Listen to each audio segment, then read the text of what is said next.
Hello beautiful people, reka nongere mbasuhuze mwese bakunzi bakadasohoka ba Regen Nation TV bahe ikaze mu gace kacu kihariye ka trending news. Kuva ku munsi w'ejo ibihugu byinshi byo ku mugabane w'Iburayi byakomeje kugenda bitangaza ko bikomeje gufatira u Rwanda ibihano nyuma yuko u Rwanda ruhagaritse amasezerano y'imikoranire mu byerekeranye n'ubukungu n'igihugu cy'Ububiligi.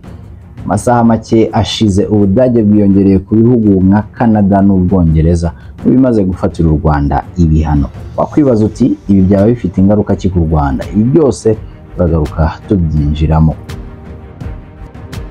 Icyo ngusaba kuri wowe utarakora subscribe, reba aho hasi maze ukore subscribe urushaho kwagura umuryango mugari wa Regen Nation TV.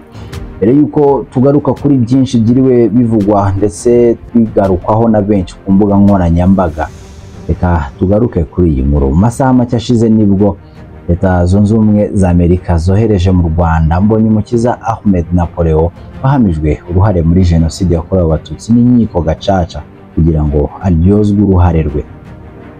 Uyu mugabo wavutse mu mwaka w'1968 yagejejwe ku kibuga mpuzamahanga cy'indege cya Kigali Kanombe icamunsi cyo kuri uyu wa 4 Werurwe 2025. Amerika yafashe icyemezo cyo kwirukana ku butaka bwayo Ahmed Napoleon Mbonyumukiza no kumwohereza mu Rwanda nyuma yuko asoje igifungo cy'imyaka 15 yari yarakatiwe n'ubutabera bwa Amerika nyuma yuko ahamijwe icyaha cyo gusambanya ku gahato, icyaha yakoreye muri Leta Zunze Ubumwe za Amerika aho yarafungiye muri gereza ya Polk County Jail.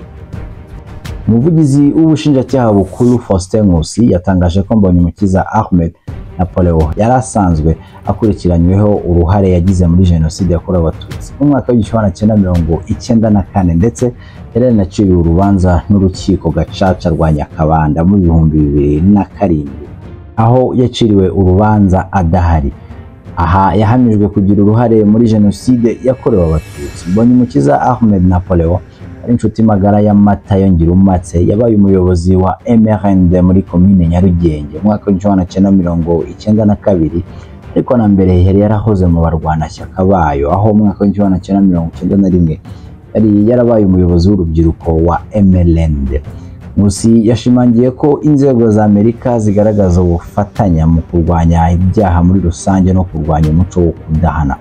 Komeza avuga ko ubushinjacyaha bukuru bushimira ubufatanye bw'inzego z'ubutabera za Leta Zunze Ubumwe za Amerika zigira uruhare mu kwirukana abazize bakoze jenoside yakorewe Abatutsi mu Rwanda mwaka w'1994. Ngayo nguko ibyambonye umukiza wamaze gushyikirizwa ubutabera bw'u Rwanda ni ikintu cyiza cyo kwishimira muri rusange, kuko nyuma y'imyaka 30 ubutabera komeza gutangwa kubagize uruhare muri jenoside yakorewe Abatutsi nk'icyaha kidasaza. Munanyemerere mbashimire kubana natwe, mbibutsa gukomeza gukora subscribe n'inkunga ikomeye amugeneye ibikorwa byacu. Dukomeze kubana no mu zindi nkuru kandi tubagezaho. Ciao ciao.